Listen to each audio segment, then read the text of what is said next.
sorry, I think it's actually 18 years ago. And this is the case of Njoya and others versus the Attorney General. And remembering what Professor Nobweze has written about the Kenyan Constitution, we look at page 688 of volume 2. This is what Justice Aaron Ringera, as he then was, said about those amendments we have just referred to in Nobweze.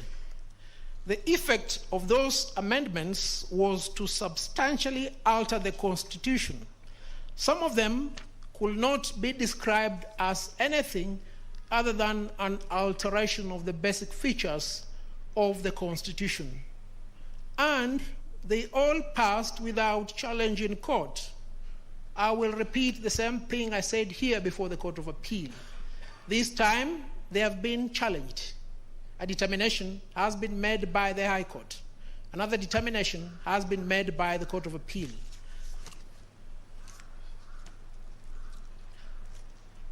My lords and my lady, the Court of Appeal dealt with this issue in very elaborate terms. If you look at the decision of Justice Musinga, President of the Court of Appeal, he picked the essential features as the identifying character of the basic constitution. Justice Okwengu located the pillars as the basic structure.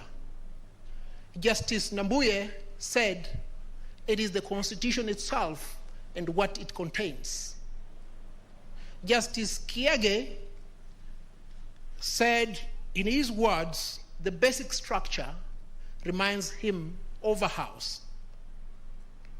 Now, you're being asked to reverse the decision of the High Court, the decision of the High Court and of the Court of Appeal by extension. Permit me, before I close that issue, to underscore the jurisdiction of this court. The jurisdiction of this court is set out under Article 163 of the Constitution, and sub-Article 7 is expressed. It says, all courts other than the Supreme Court are bound by the decisions of the Superior Court. What does this mean? It means all those decisions can be put aside, but you, the Supreme Court, ought to make a decision. How then will you make a decision? 10 years ago, when I argued the case alongside retired Judge of the Court of Appeal, Richard Otieno Kwach, he told me a judge is first an advocate and second a judge. A judge is presumed to know the law. Assuming that you are to put aside all decisions that appear conflicting, then you must determine this issue first-hand based upon the law, because you're not a council of village elders. You're not the Sanhedrin to decide ecclesiastical matters. You are in the same position as the Supreme Court of Colombia. You should not be held siege, as was the case in 1985, when Pablo Escobar, whose attempts to become president of Colombia had failed, and he had been removed from parliament, decided to take on the court.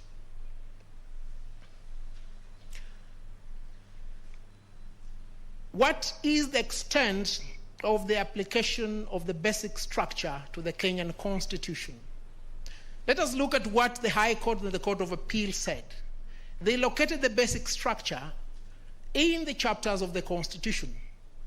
They went with specificity to underscore the preamble, the republic, the executive, the judiciary, the commissions, amongst others. Let me just explain some of them. Let us look at the executive. What is the nature of the executive in Kenya? It is pure presidential. What did the BBI bill seek to do? It sought to create a hybrid presidential and parliamentary system where we'll have a president and a prime minister. That was a fundamental change. It amounted to an alteration of the system of government which the people of Kenya had said will govern them. What about the legislature? The system of the legislature in Kenya underscores separation, where elected members of the National Assembly and the Senate cannot be part of the executive through the cabinet. A well thought out entrenchment. What did the BBI bill seek to do? It sought to fuse the executive and the legislature by ensuring that the president has the power to appoint cabinet ministers from the legislature. Again, a fundamental departure from that which the people of Kenya had agreed upon. What about the judiciary? The judiciary is supposed to be independent and accountable. The process towards this entrenchment was a long process. In this BBI bill, an ombudsman, who I call the prefect of the executive, sought to be put within the judiciary. Again, a fundamental departure. To that extent, it is my humble submission that I have indicated the extent of the application of the basic structure and to what end that basic structure was to be interfered with through the BBI bill. Now, whether the basic structure of the Constitution can only be altered through the primary constituent power. The word alter was specifically used by the High Court and the Court of Appeal. All the judges of the Court of Appeal created a clear distinction between amendment and alteration. I believe, therefore, there is merit in the framing of issue number 1 by putting the word alter, and in issue number 2 by putting the word amendment. It is my answer that the basic structure can only be altered through the primary constituent power. This therefore begs the question, what is the primary constituent power? Where did it emanate from? Is it textualized? The argument put forth by the appellant is that this constituent power is non-existent. It's not textualized. And that if the people of Kenya wanted it to be part of the Constitution, nothing would have been easier than for them to say so. Now, constituent power traces its origin to antiquity in constitutional jurisprudence. You will find it in the written works of John Locke. You will find it in the written works of Charles Montesquieu. But permit me to pick what a recent writer has said about constituent power. A book written by Professor Justice Ernest Wolfgang, titled Constitutional and Political Theory, traces the origin of the constituent power. At page 169, the problem and concept of the constituent power, he says, the constituent power is the basic legal order of the polity, the basic legal order of the polity. But whence does the legal constitution derive this special validity and agency? After all, it does not exist simply by virtue of itself as an irreducible primordial phenomenon. Irreducible primordial phenomenon. He proceeds, it derives its claim to validity and its special legal quality, if not from the mere fact of its creation, from a preceding entity that presents itself as a special power or authority. Ever since the French Revolution, that entity as the constitution-making power is referred to pouvoir constituant. And then a further definition is given at page 172. And this is what Justice Professor Wolfgang says. It was developed first in 1788. 1788. So when somebody tells you it's emergent, it was picked from nowhere. That is what Justice Kiage says. Those are alternative facts and misrepresentations of the law.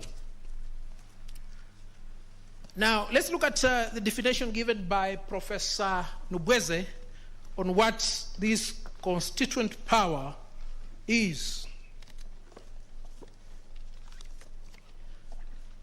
Writing on presidentialism and constituent power, this is what Nubweze says at page 496 of volume 2. And it's fundamental because of issue number 2.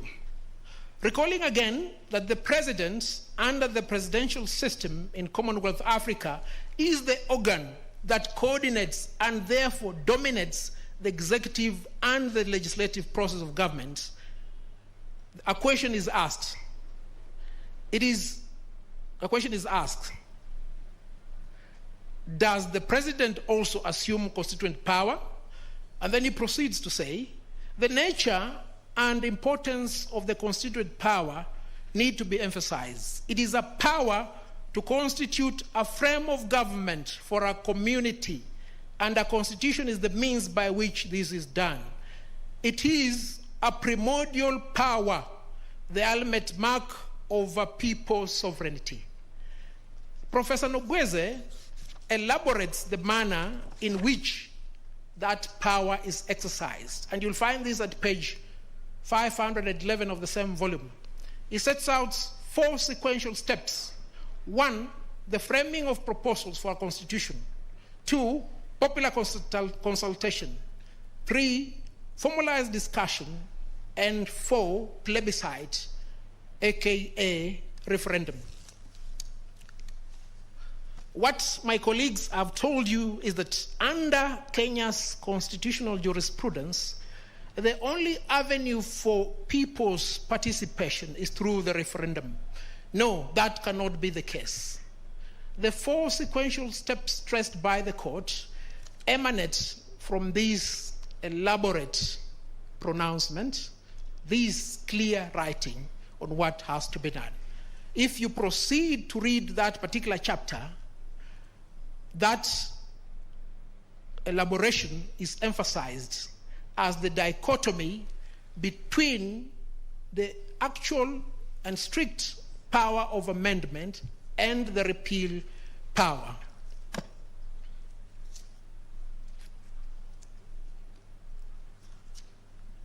Now, permit me also to look at what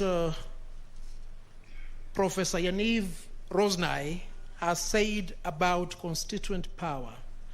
Yaniv Rosnai, in his book, Constitutional Amendments, The Limits of Amendment Powers, writes as follows, commencing from page 105. He says, constituent power is the power to establish the constitutional order of the nation. It is the generative principle of modern constitutional arrangements. And then he proceeds to define further what the constituent power does. And he proceeds to say, it has the framing power, the establishing power.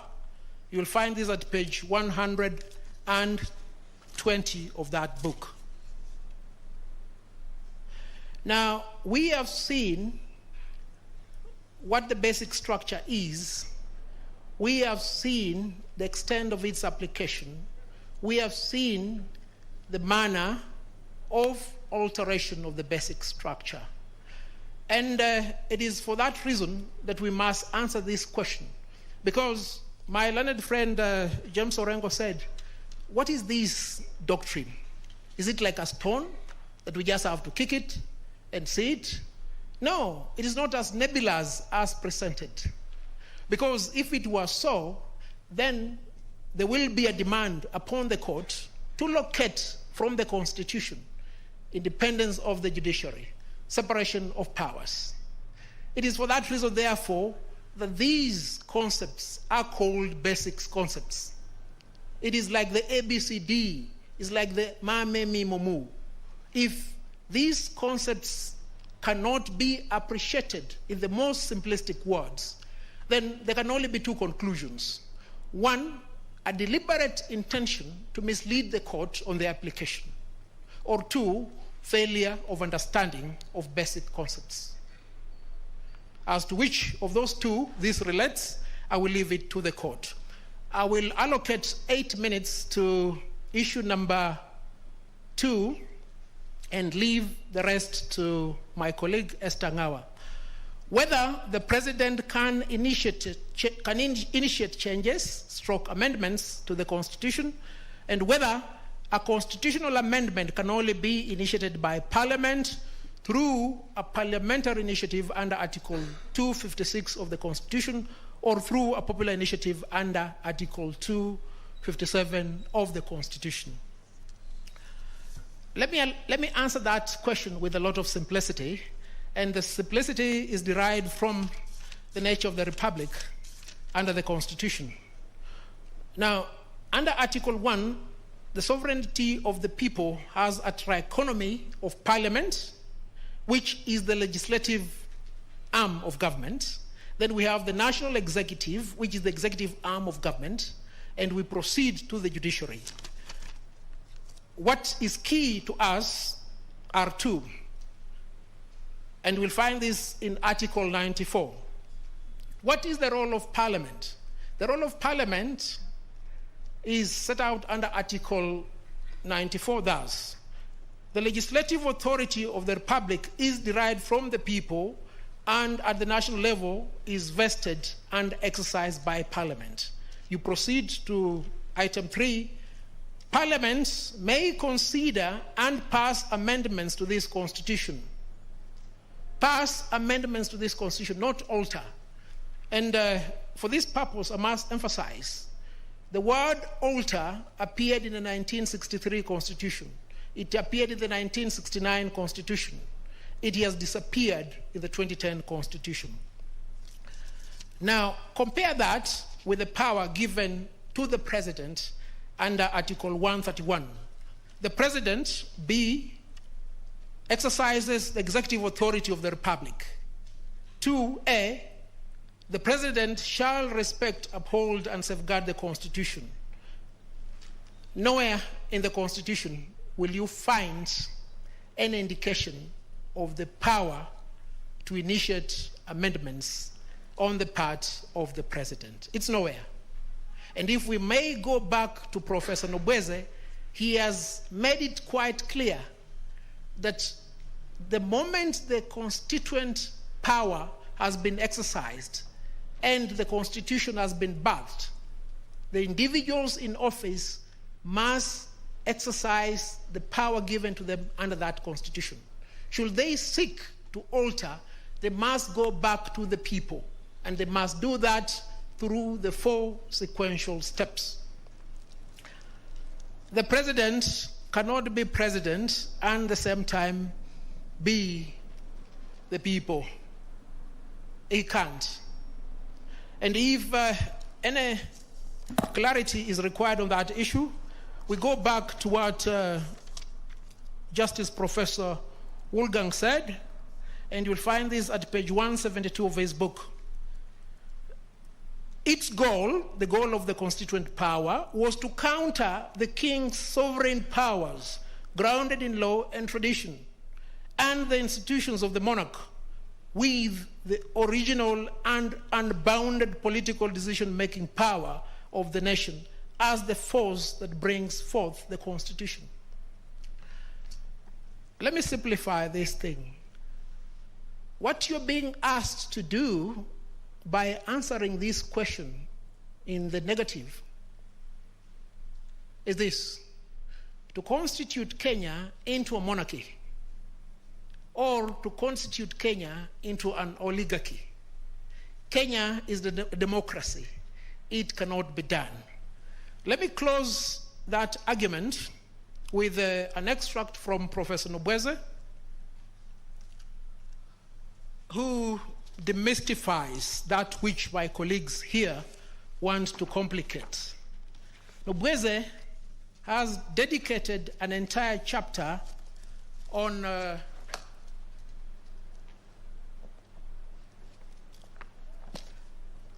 he has dedicated an entire chapter on the power of the president and the limitations to that power. If I may take you back to volume 2, and this one is titled The Office of the President. And the operative extract will be found at page 482. And this is very important, 482. Aside from his legal immunity from suit and from insult, you cannot insult the president. If you think you are equal to the president, just insult him. You will see what will happen to you. Equality is hardly apt to describe the social relations of an African president. Inequality is a necessary feature of the African society. And then he closes by this depiction, which you'll find at page 483. Splendor is indeed part of the social preeminence of African presidents. You'll not find them riding a bicycle like the French president, Macron. You'll not find them eating a burger like the American president, Obama. No. Personifying the state, writes Arthur Lewis, they dress themselves in uniforms, build themselves palaces, bring all traffic to a standstill when they drive, hold fancy parades, and generally demand to be treated like Egyptian pharaohs. Can I bring the traffic in Nairobi to a standstill? Can I build a palace for myself? Can I demand to be treated like an Egyptian pharaoh? No. And with that, a conclusion must be made. If the president is immune, if the president is supposed to protect the Constitution, the president has no role either in the popular initiative or in the parliamentary initiative by way of initiation. He can't. It must be left to the people through the constituent power, or it must be given to the people's representative, the constituted power, which is parliament. Hence, the clarity in those two initiation processes. If there is anything that I've not said, I will answer it in the questions, should any be asked. There is something that I must speak about. Veiled threats have been given to the court that you must not interfere with what the president has done, because the president gets information that is not available to you and I. The president knows who are the enemies of state. Look, if the president decides that Nelson Harvey is the enemy of state, and I'm disappeared, I'm abducted, and these things happen daily, we can't question that? No. The president is not the king. The president of Kenya is not a pharaoh. The president is a servant of the people of Kenya. He exercises delegate executive power, and he must be brought to check if he veers off. And fundamental to that premise is this: the president cannot say from one side of his mouth that I'm an ordinary citizen entitled, just like Wangare, Omondi, and Wafula, to initiate a popular initiative towards constitutional amendment, and at the same time say, no, I'm immune from everything, including a transgression of the Constitution. Yesterday, Chief Justice Emeritus, responding to the comments on Twitter that there is maximum security at the Supreme Court, said this: why can't this security be used towards the enforcement of court orders? My ladies and my lords, let me be frank to you. What is being prepared is synonymous to the 1985 palace siege of the Supreme Court in Bogota. That is how it started. If we can't get this, we must threaten you with this. You must not succumb to the threat, which is a veiled threat, that behold, here you are enjoying immunity as judges. Why are you not giving me similar immunity to do that which I must do? For the people of Kenya, exercise the judicial authority delegated to you without fear or favor. And here comes the dirge by Emperor Haile Selassie. You're better off dying standing than living kneeling. Do not be forced to kneel to the caprice and the oppression of those who find the Constitution as an inconvenience. I urge this court to dismiss the appeals by the first and second appellants, and to some extent consider that part of the third appellant's appeal that is in consonance with the general framework of our argument from the High Court to the Court of Appeal. I thank you most sincerely.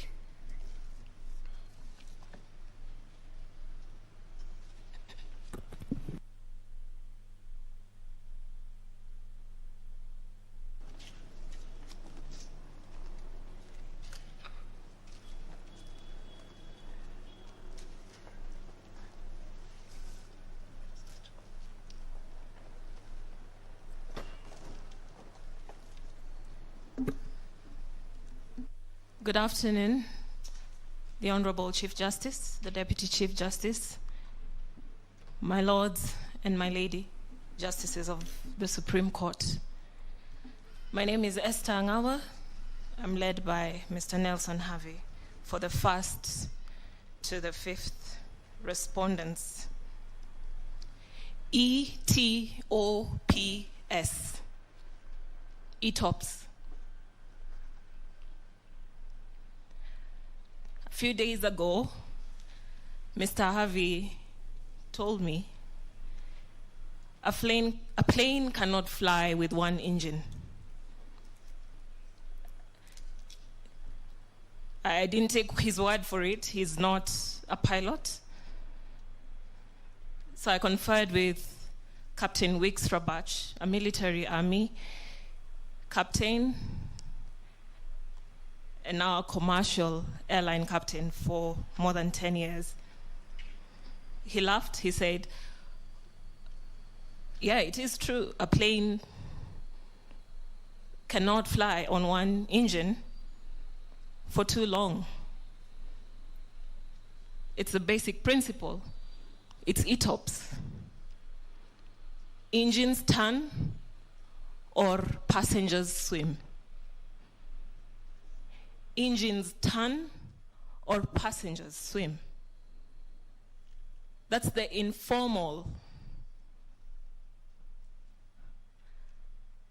for extended range twin engine operational performance standards in airline lingo. In short, the ETOPS rule, currently 240 minutes in the US, is the amount of time that a twin-engine aircraft is allowed to fly along a flight path that is far from an adequate airport. So that if a two-engine aircraft chooses a flight path that goes beyond 240 minutes, and that's in exceptional circumstances, ordinarily it would be 180 minutes, that's 3 hours, there's a problem. Because should that plane lose one engine, it would not make it to the nearest airport and land safely. Engines turn or passengers swim. it is our submission that the IEBC is a twin-engine aircraft. Article 88, sub-article 5. The Commission shall exercise its powers and perform its functions in accordance with the Constitution and national legislation. The two engines of the Commission.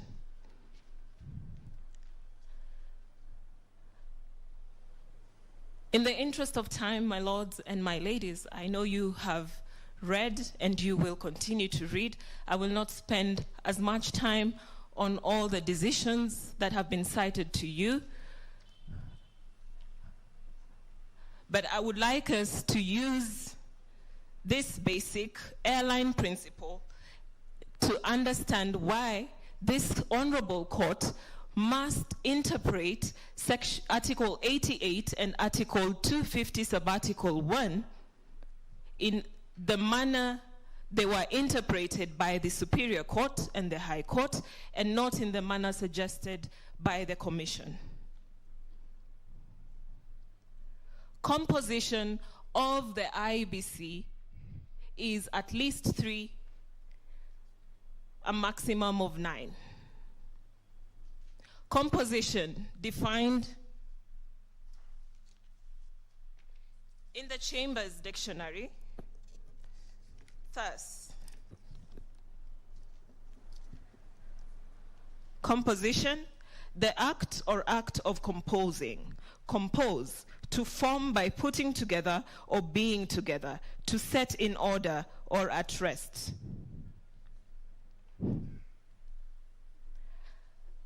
The Constitution constitutes the Commission by giving a minimum of 3 and a maximum of 9. In compliance with Article 88.5, Parliament enacted legislation, the IEBC Act, which the second engine set the specific composition of the Commission now at 7. The marginal note in the IEBC Act speaks to composition and appointment. Quorum is relegated to the schedule. Had the drafters of the IEBC Act and even the Constitution intended that the composition of the Commission be equated to its quorum, nothing would have stopped them from doing so in the Constitution or in the section that provided for the composition of the Commission in the IEBC Act. This is the definition of quorum. The legal definition of quorum under the Black's Law Dictionary, I'm referring from the 9th edition. Quorum is defined thus: in parliamentary law, the minimum number of members, usually a majority of all the members, who must be present for a deliberative assembly to legally transact business. That is the definition of quorum. Now, what is the definition of majority? This is the definition of majority under the Black's Law Dictionary: the status of one who has attained the age of 18, the relevant definition being the second, a number that is more than half of a total, a group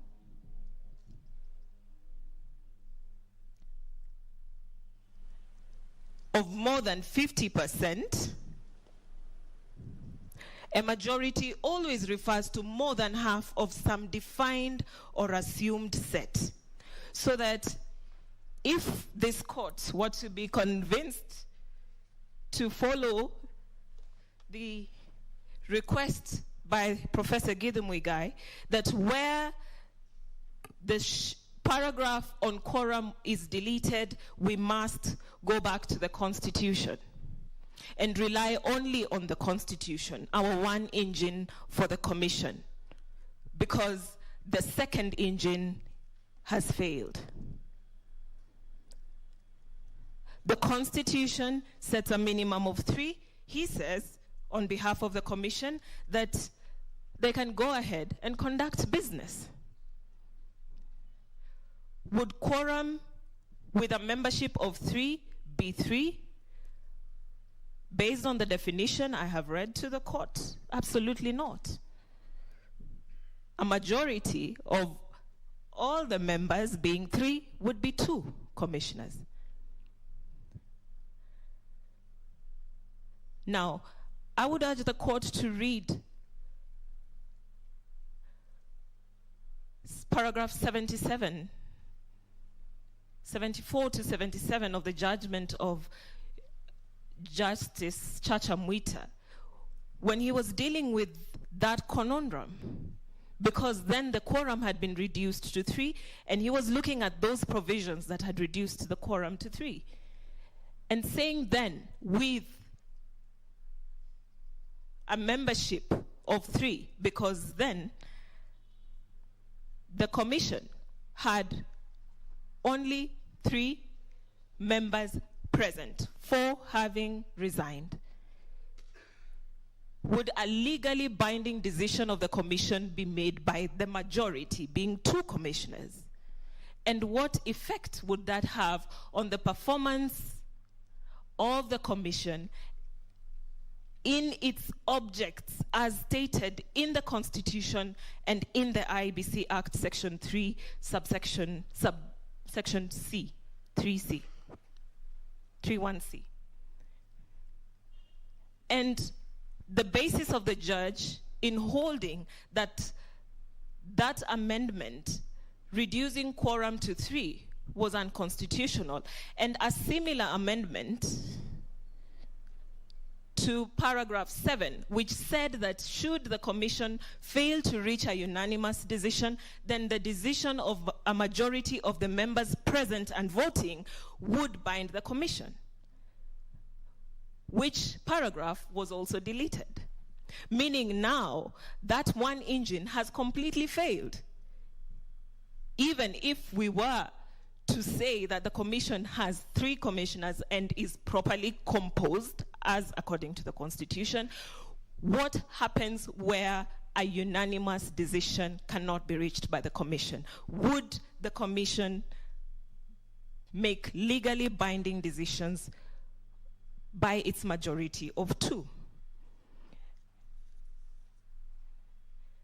Justice Okwany saved the commission, qualifying the reason for doing so by creating a dichotomy between what she considered a policy issue and routine administrative issues that the commission did not need commissioners to make decisions based upon. And that is the only reason that the judge gave for allowing the by-elections which were in issue to proceed. But that judge, including the judges of the High Court and the judges of the Court of Appeal, decried the failure to replace the commissioners who had resigned. And that is where the extended range comes in. The period provided under the IBC Act, our twin engine, is that, look, the commission, our twin engine aircraft, has lost one engine and needs to get to the nearest airport to land. Otherwise, passengers swim. And so the court, in its wisdom then, allowed the commission the comfort to proceed, I believe, in the hope that the provisions of the IBC Act relating to replacement of the commissioners would be followed and the appointments would be made. That was not to happen. Now, my lords and my ladies, you have been told to ignore the fact that No appointment were made until over 4 years later. The plane crashed because the second engine, the Constitution, could not get the IEBC to the nearest airport for landing. The IEBC is now fully constituted, and it is my view that that is probably because of the determination by the High Court relating to the invalidation of the administrative procedures that it sought to rely on, which were made without it having all its commissioners on board. Were that not to happen, who knows? We would be flying straight towards a general election with one engine nearly dying. I urge this court not to unsettle the holding of the Court of Appeal. And most importantly, because that holding relates to an invalidation of the administrative procedures, and if the court allows me, I would like to read it.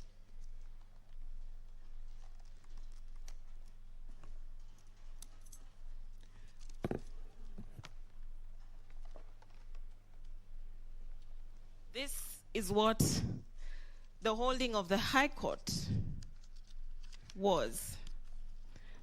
A declaration is hereby made that the administrative procedures for the verification of signatures in support of constitutional amendment referendum made by the Independent Electoral and Boundaries Commission are illegal, null, and void because they were made without quorum, in the absence of legal authority and in violation of Article 94 of the Constitution and Sections 5, 6, and 11 of the Statutory Instruments Act 2013. Uphold that declaration, my lords and my ladies.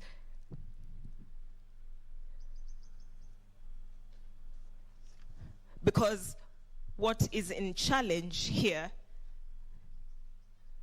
is that declaration, not the decision of Justice Chacha Mwita. This is the holding of the Court of Appeal that touches on quorum. The Independent Electoral and Boundaries Commission does not have the requisite quorum for the purposes of carrying out its business relating to the conduct of the proposed referendum, including verification whether the initiative as submitted by the Building Bridges Secretariat is supported by the requisite number of registered voters in accordance with Article 257(4) of the Constitution. The IEBC has told you, if you cannot disturb the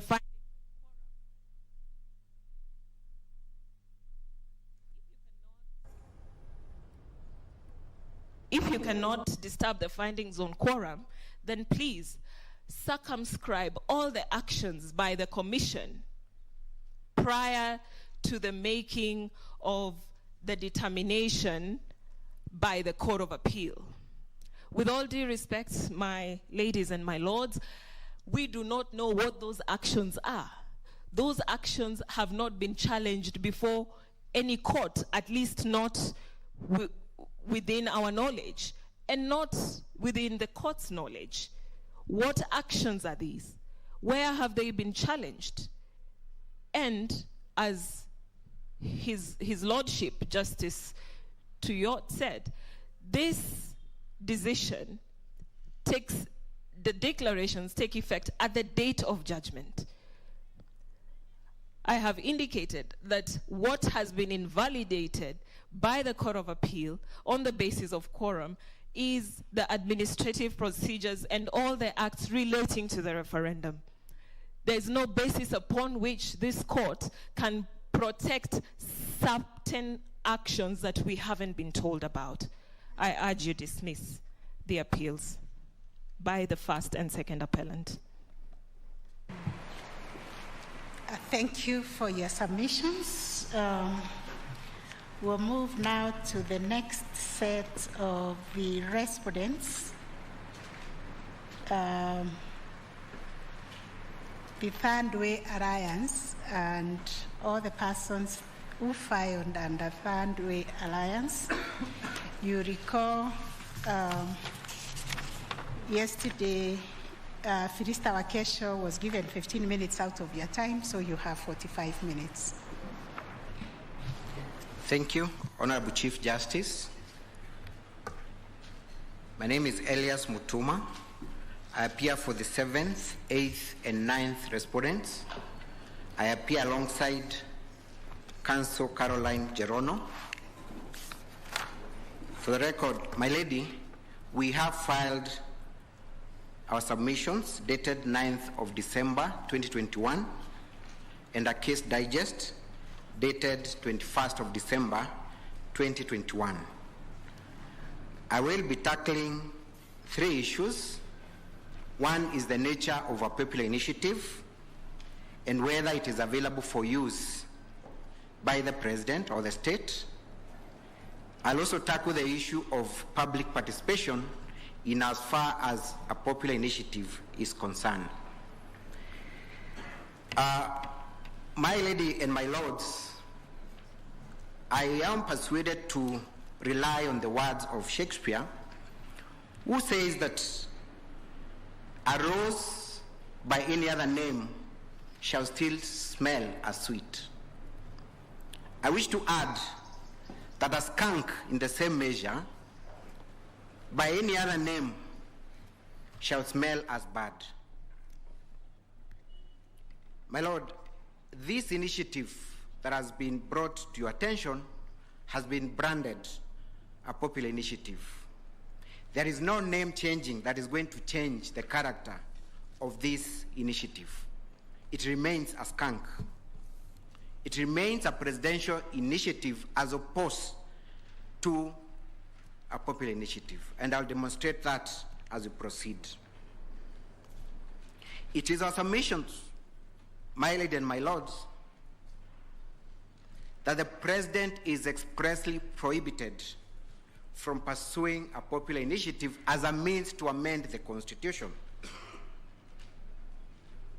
I will be supporting that argument with 2 grounds. One is the fact that sovereign power belongs to the people. This is captured under Article 1 of our Constitution, where the people can exercise that power directly or indirectly. A constitutional change process is a legislative duty, part of the sovereign power that the people can exercise. They either exercise that legislative duty directly or indirectly. In some instances, the people have donated that legislative duty to Parliament, and only Parliament, not to any other person. At no point have the people donated or delegated legislative power to the president. So if the president then purports to exercise legislative duties, then he's going against the delegated powers. His, we submit, is exercise of executive authority. It has nothing to do with legislation. Now, the people have delegated legislative duty to Parliament in matters amendment of the Constitution under Article 256. That is very express. They have retained the exercise of the direct legislative duty to themselves under Article 257. At no point do we see, right from Chapter 1, in fact from preamble, to the last chapter of the Constitution, the people delegating or giving away that legislative duty to the president or any other person. So then when the Attorney General argues that there is nothing wrong with the president initiating a popular initiative, then they must tell us from where does he derive that authority, because it is not under the Constitution.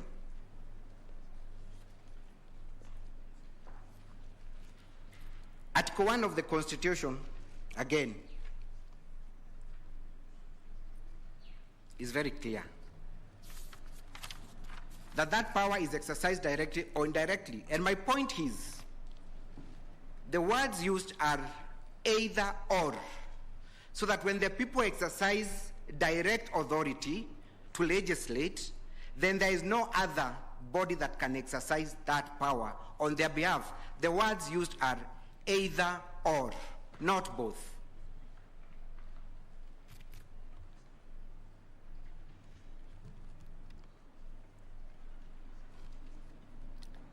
The provisions of Article 131, and I want to address my landed senior, Mr. Kamau Karori, do not include legislative duty. The President cannot seek refuge under Article 131. In fact, from 129, 130, 131, and 132, to purport to exercise executive authority in a manner to change the Constitution. Executive authority is the power to govern. It is not the power to legislate. So what Article 129 to 132 provides is for the President to govern. Legislating is not provided for under those articles. So he cannot act as a symbol of national unity and then purport to legislate. It would be usurping the role of the legislature. And by this I mean legislature, either Wanjiku herself or Parliament. There isn't any other person that can legislate. Indeed, if the President was to be allowed then to initiate a popular initiative or in any other way legislate, that would amount to acting ultra vires by going against the doctrine of separation of powers. Again, I emphasize that legislative must be distinguished from exercise of executive authority. And in case we have any doubt, my lady and my lords, as to what it means to legislate,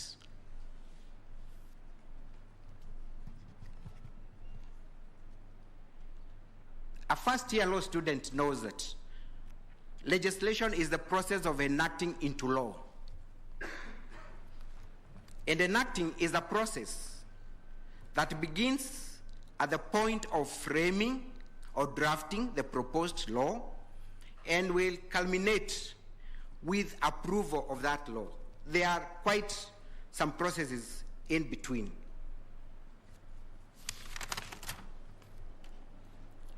Therefore then, the person who enacts a law must be the person who frames a proposed law.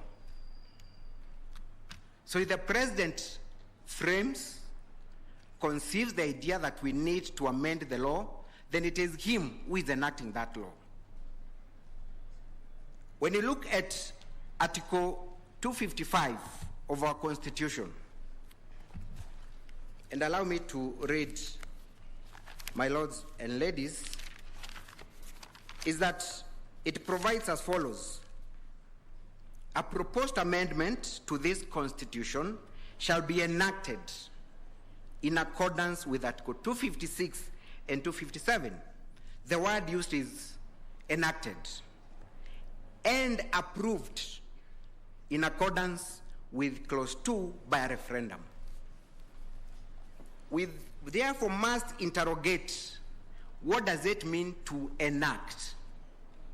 So that when the Article 257 provides for the people to enact an amendment to the Constitution, it means, number one, they must be involved in the process of preparation and formulation of the proposed law. That is the first step. If they are not involved in the process of creation, formulation of that proposed law, then they are not involved in the process of enactment. The second phase of enactment is creation of awareness and consultation. In the case of Parliament, a bill is sponsored by a member of Parliament. It is introduced to the House. through the first reading, and this is where members of parliament get to interact with the proposed law. Now, in the event of a popular initiative, the question that we should ask ourselves is, did the people formulate the proposed amendment? Because you've been told by my learned friend, my good friend Jackson Awele and Arnold Odinga, that what preceded the collection of signatures did not matter. That it doesn't matter that the people did not formulate, did not prepare that bill. What matters is that we had 1 million signatures. That whoever initiated the process does not matter. It is inconsequential. I beg to differ. The third stage of enactment is content deliberation. In legislative terms, when it comes to parliament, that is called the committee stage, where now the issues are brought before the members of the parliament. They deliberate over the content with a view of persuading each other on whether we need to retain certain content or remove them. Now, at what point did the people, in exercise of their direct legislative duty under Article 257, undertake this process? You will not find that anywhere. Instead, what you're being told is that it is enough that the people will have an opportunity to vote at a referendum. And we have seen Article 255 talks about enactment and approve by way of a referendum. So how then are they exercising their legislative duty if they are not involved in these processes? The last process is the adoption of the proposed law or referendum, which happens even in parliament. They must take a vote. Now let me pause and ask you a question, my ladies and my lords. Suppose a bill is brought to parliament from God knows where, and it goes straight to the third reading, and members of parliament are asked to vote for it. If they vote for that proposed law, will it become a proper law? Have they enacted that law? The answer is in the negative. That is what the appellants are telling you, that we should not worry about where that bill is coming from. We should not worry about the level of our participation. Ours is just to endorse. Then we will not have enacted that law. We will have endorsed but not enacted, contrary to section 255, 256, and 257.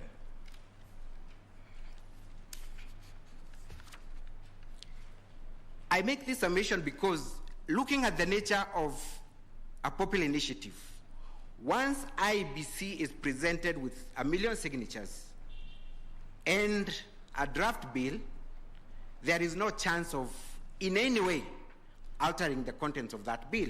It proceeds to the county assemblies, National Assembly, Parliament, that is the Senate, to the President, and back to IBC, which presents the bill to a referendum. So then, if it doesn't matter what happened before, I challenge my learned friends to tell me at what point will Wanjiku really propose any amendment or deliberate over the content, and that voice matters. It doesn't.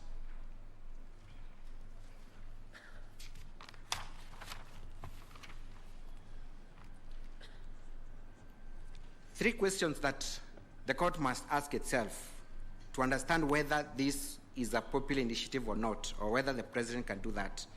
Did the people participate in the formulation? Was there any awareness of the contents? Was there any content deliberation? If no, then the court must be very clear that this is not a popular initiative. It is something different.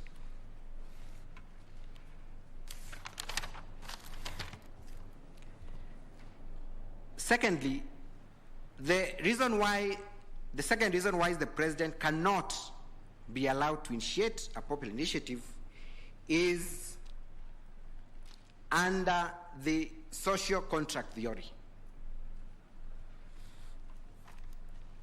Now, under this theory, my ladies and my lords, we have two parties. On one end, we have the governors, that is the government, and the governed, that is the people.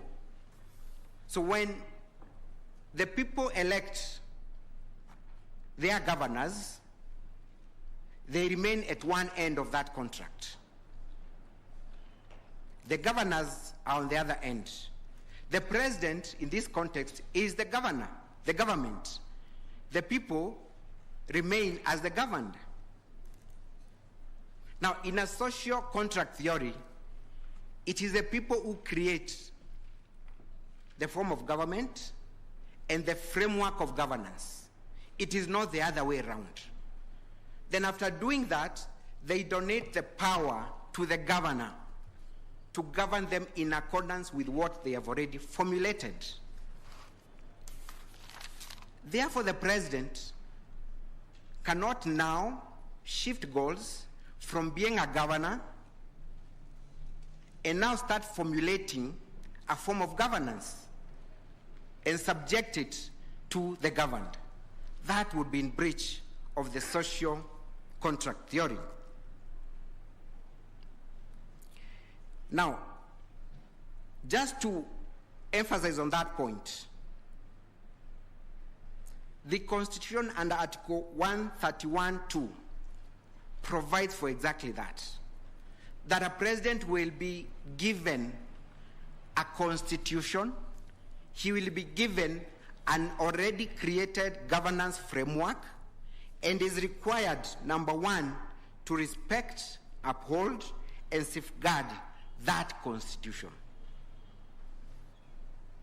He is also supposed, under the same article, to safeguard the sovereignty of the republic.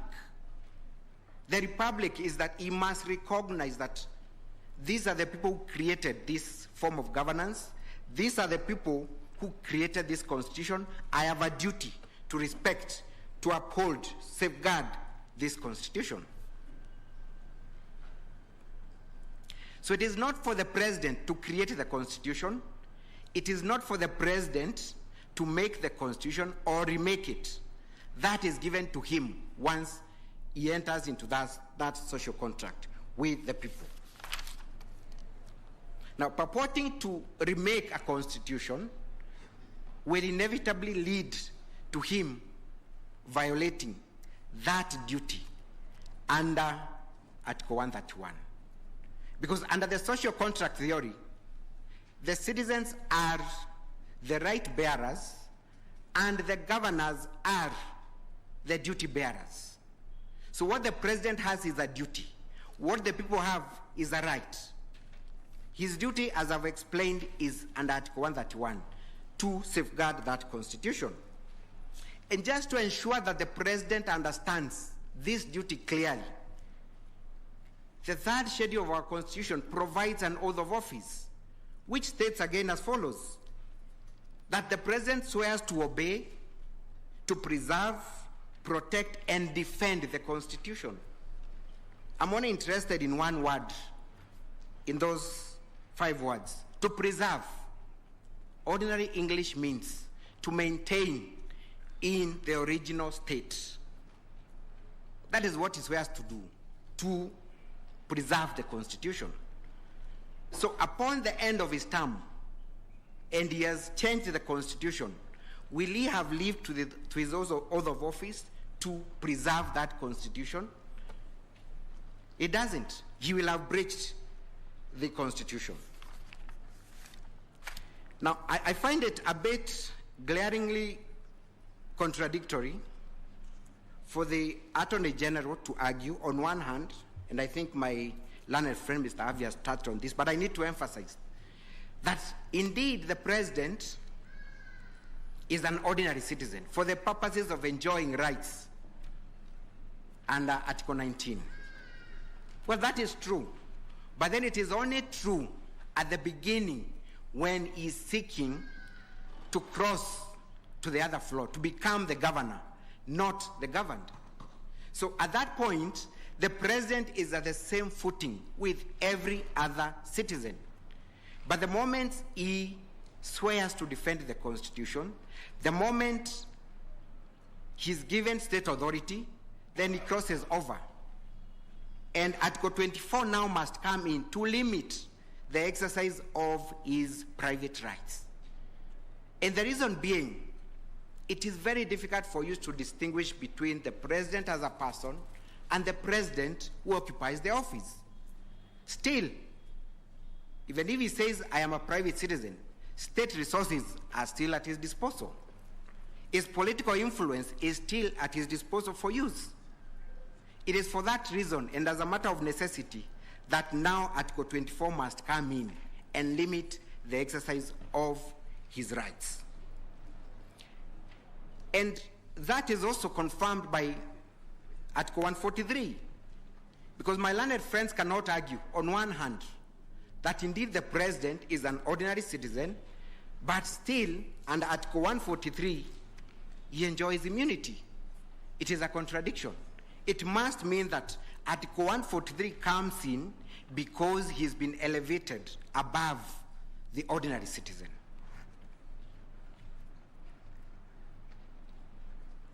To answer a question that was posed by this bench as to whether the president initiated this initiative, I'll have two questions, my ladies and my lords. Number one is that this is an issue of fact, which was adequately canvassed at the High Court and the Court of Appeal.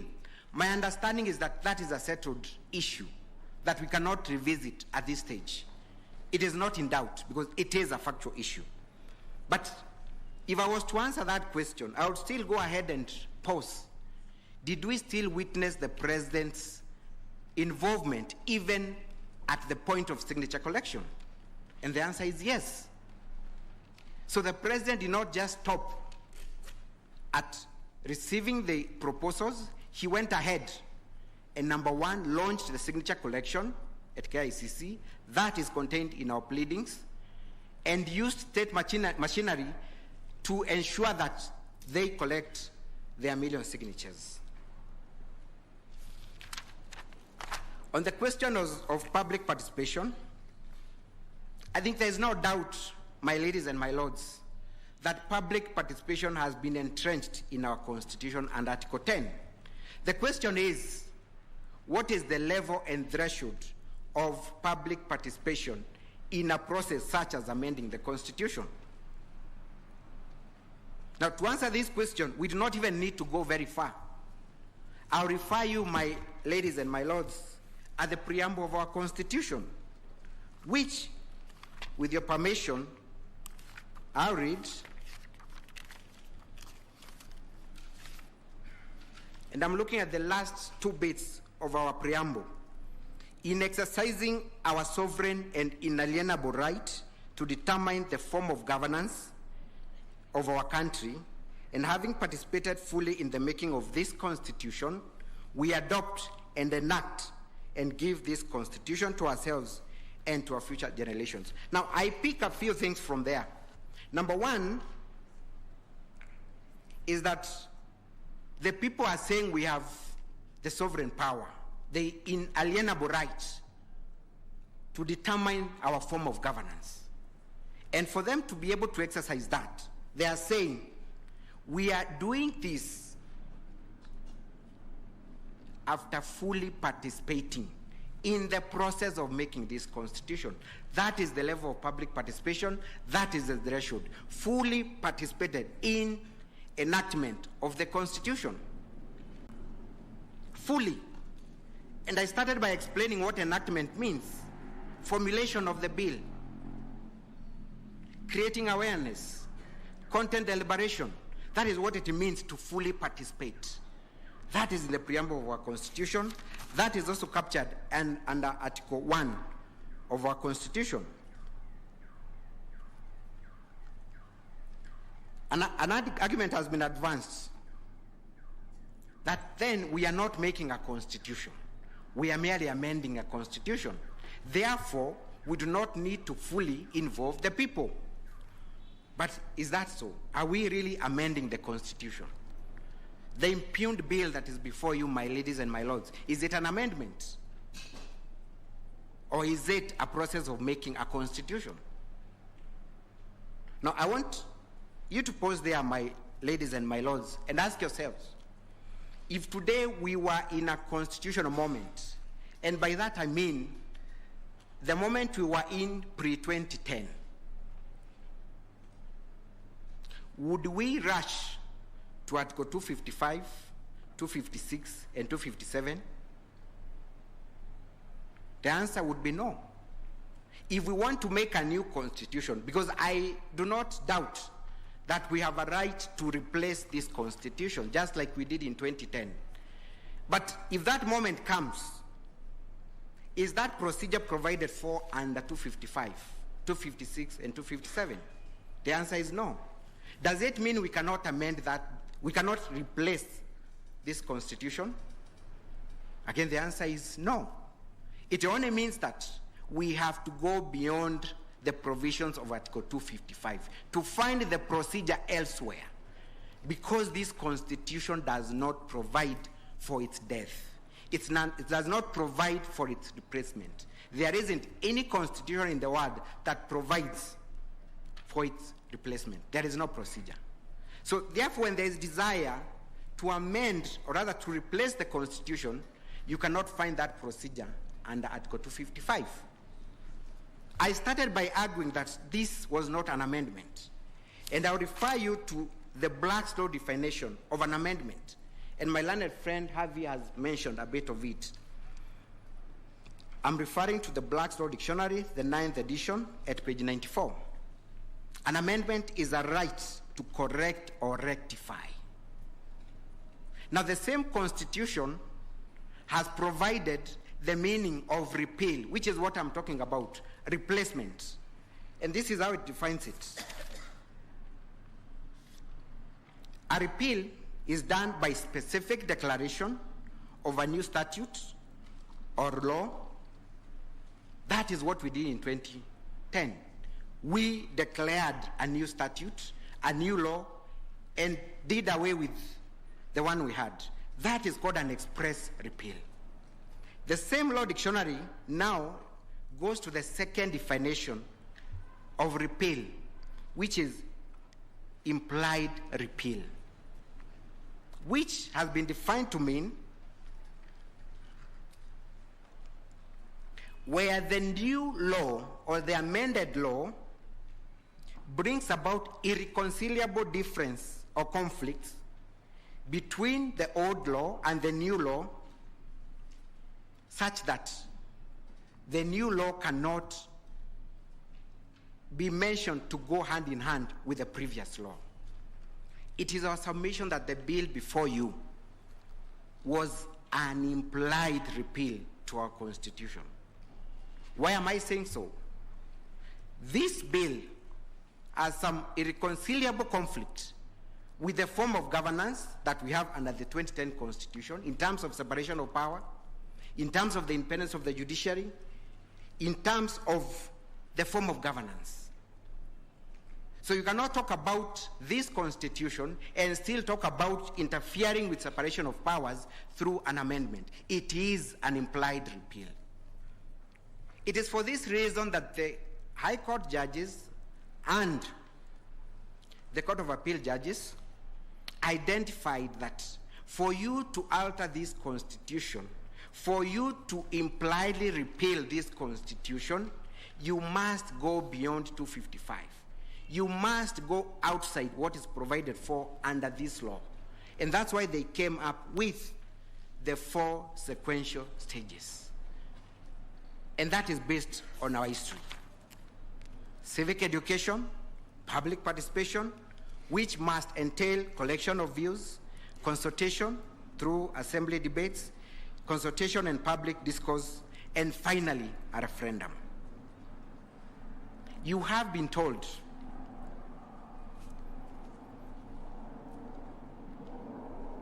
that this process begins at the point of signature collection.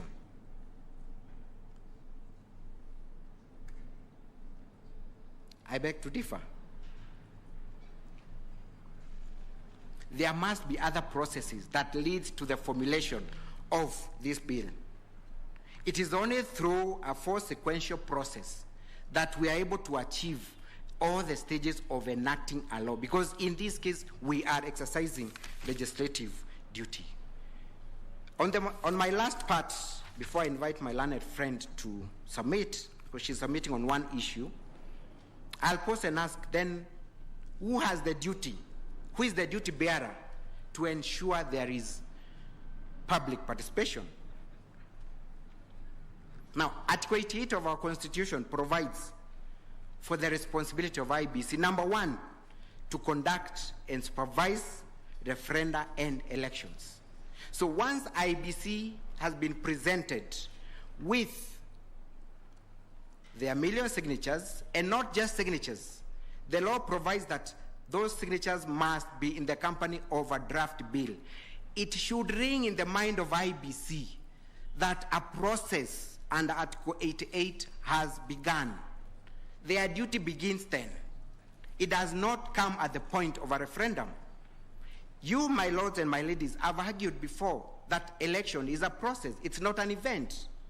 So once IEBC is presented with that bill, and you will note that under Article 257, there is no time limit for IEBC to satisfy itself, because there is a requirement that it should satisfy itself that the bill is in compliance with this article.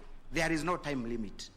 Then I submit, at that point, IEBC has a duty under Article 88 to ensure that before they formulate that policy, before they make that decision to forward the bill to county assemblies, that Article 10 has been complied with.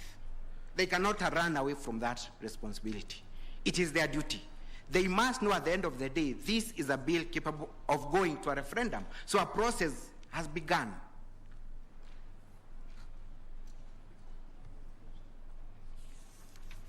So then I submit that, just like in an election process, where IEBC is seized of the process right from nomination of candidates, it does not wait until 9th of August 2022 for it to say, now we are conducting an election. They begin their mandate as early as nomination of candidates. In the same way, once a bill is presented to them, it is upon them to ensure that there is adequate public participation, because time only starts running once the bill is presented to the county assemblies with no option of any citizen's view being accommodated in the bill. I submit that that duty lies with IEBC to ensure that there is public participation once they receive that bill. In conclusion, therefore, I urge you, my lords and my ladies, just like the 5 justices of the High Court smelt a skunk, despite it being given a new name,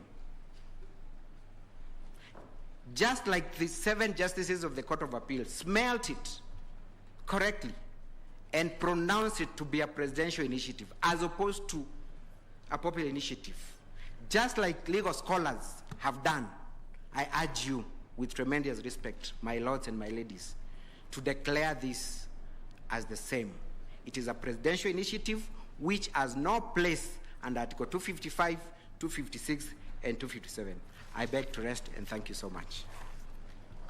I invite my learned friend to address you on the question of multiple referendum questions. Thank you.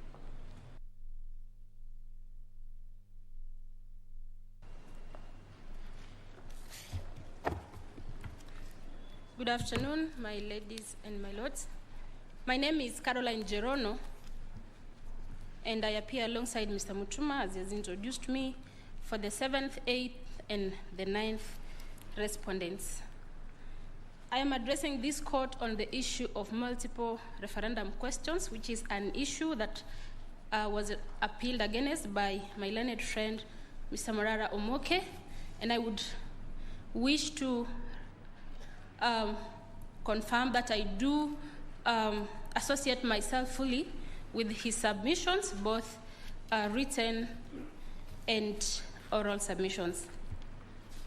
My lords and my ladies, this constitution is equated to a bridal gown that is due for customization before a tailor.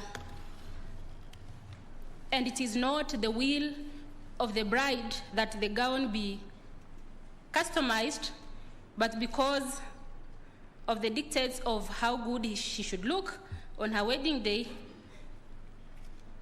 the gown is presented for customization.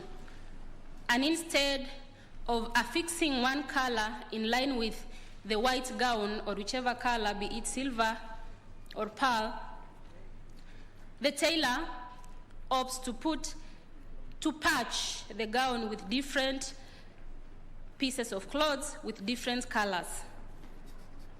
In short, the gown ceases to be a gown and it becomes absolutely something else. Why am I saying so?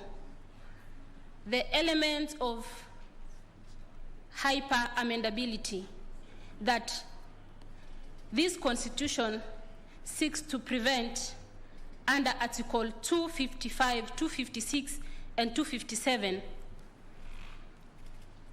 is foreseeable or is expressed in the text of each and every article and clause.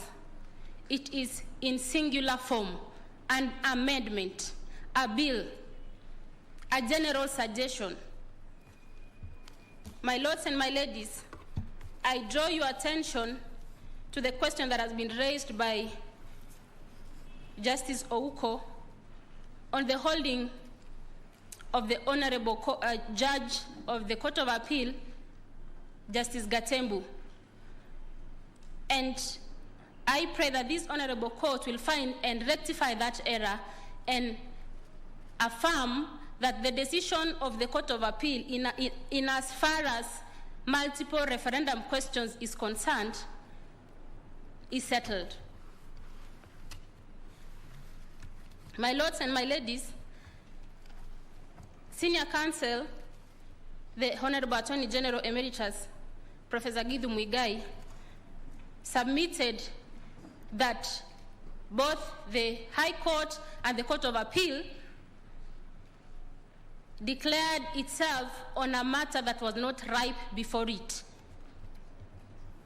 I beg to differ by drawing the attention of this court to two incidences when the county assembly of Nandi, where I come from, and that of Kericho and Makueni sought advisory opinion on matters touching on Article 257.10 of the Constitution. And this honorable court directed the parties to seek direction from the High Court because it was not, as it said, it was not seized with a jurisdiction. I submit that the petitioners, that is Third Way Alliance, Miruru Waweru, and Dr. Angela Mwikali, in their petition, that is petition E400 of 2020,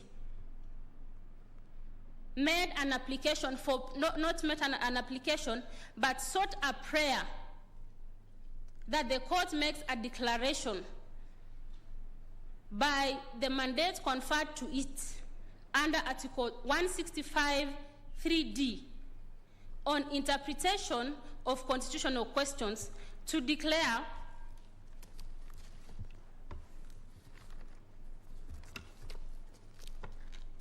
that proposal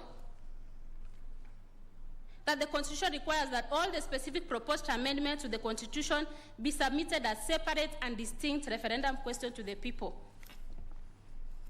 I submit that that prayer is what amounted to the judgment of both the High Court and the Court of Appeal.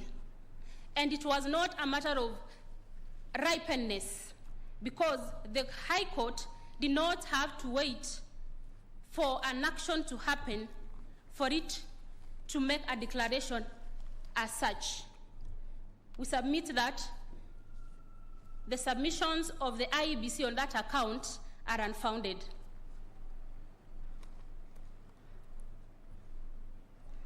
And that the aspect of unripeness is settled.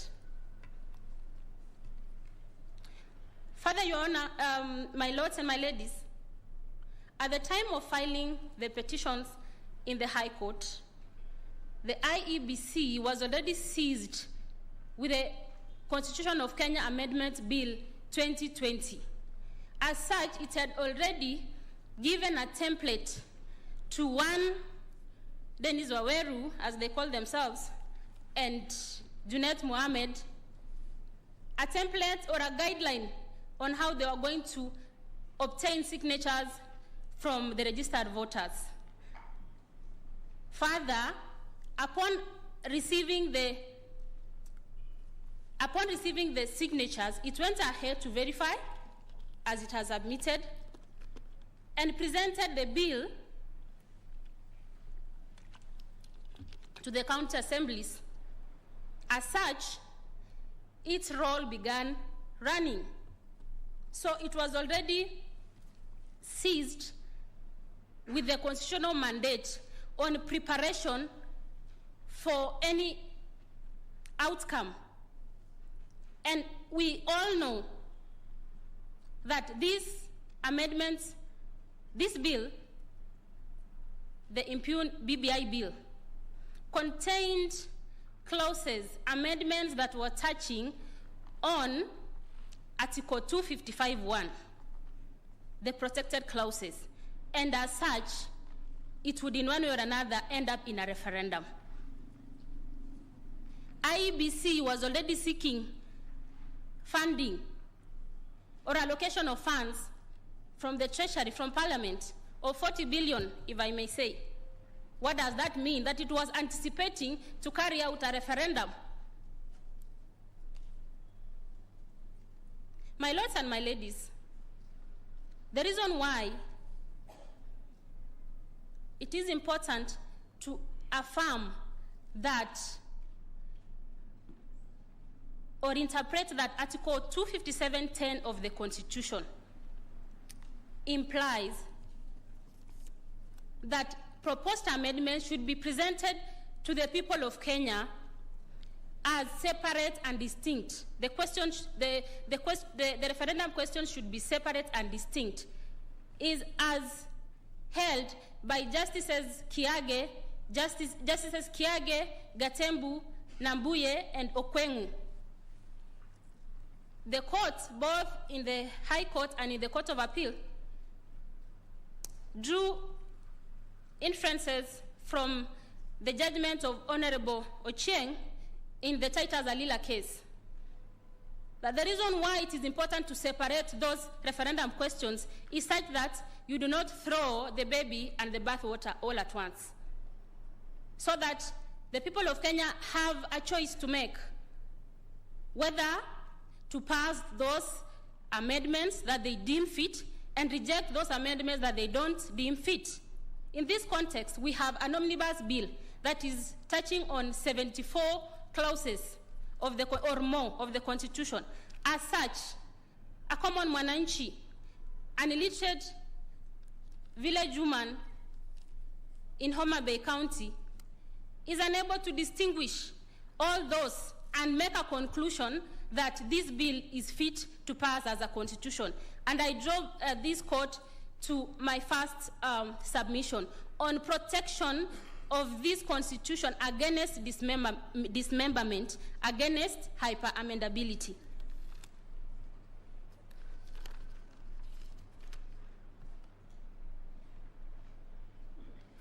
My lords and my ladies, I submit that the High Court and the Court of Appeal judges were right in holding that Article 257(10) should be interpreted as such that the proposed amendments to the Constitution be separate and distinct referendum questions. I refer the court to Section 49 and Section 51 of the Elections Act. And just so that I don't forget, the Court of Appeal held, and this is a ground that has not been appealed against, that there was no, at the time of submitting the BBI bill, the Constitution of Kenya Amendment Bill 2020, at the time of submitting to the IEBC and the Parliament, there was no legal framework guiding IEBC on how to carry out voter verification, and as well, by extension, public participation. So, as much as the law, the statute and the Elections Act touches on referendum, it is very specific on touching on questions, the referendum questions. That is section 49. Section 49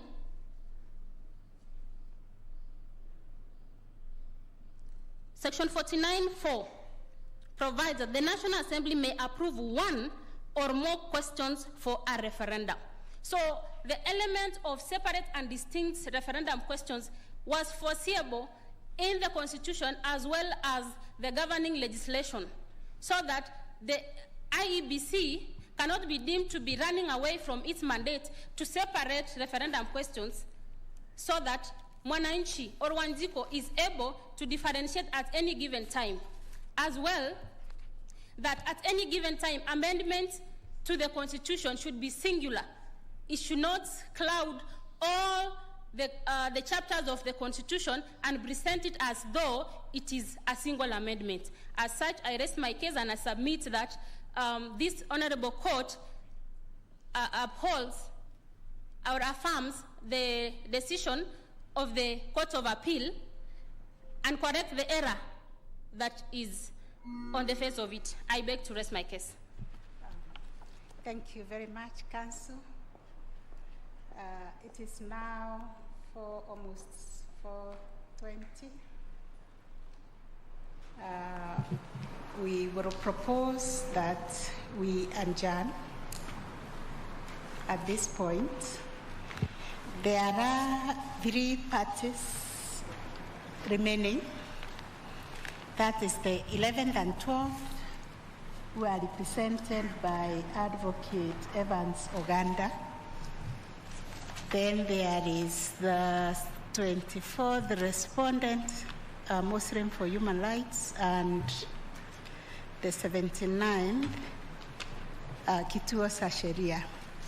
We'll hear them tomorrow morning at 9. We will.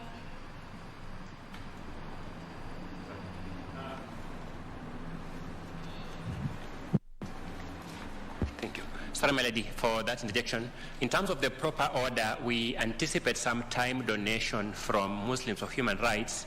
So we will suggest that they go first. My name is Ongoya for the 11th and 12th respondents. Then their remaining time they'll donate so that we're able to manage that time better. That we had discussed with them for the sake of donation of time, so that they don't donate in advance, which may embarrass them later. Okay.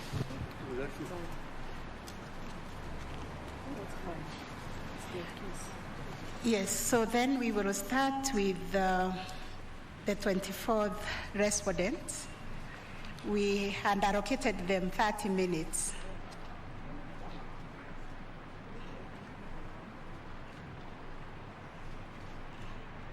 Sorry again, Your Honor.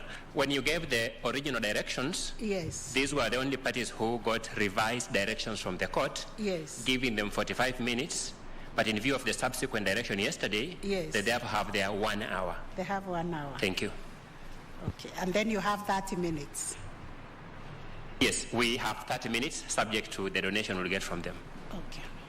We'll follow that order. We'll begin tomorrow at 9 o'clock. Have a very nice evening.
Tusirudi nyuma kwa mipaka na nchi kufungwa. Tusirudi kwa biashara na shule kufungwa. Kwa kutoweza kukutana. Kwa kutengana na tuwapendao. Tusirudi nyuma.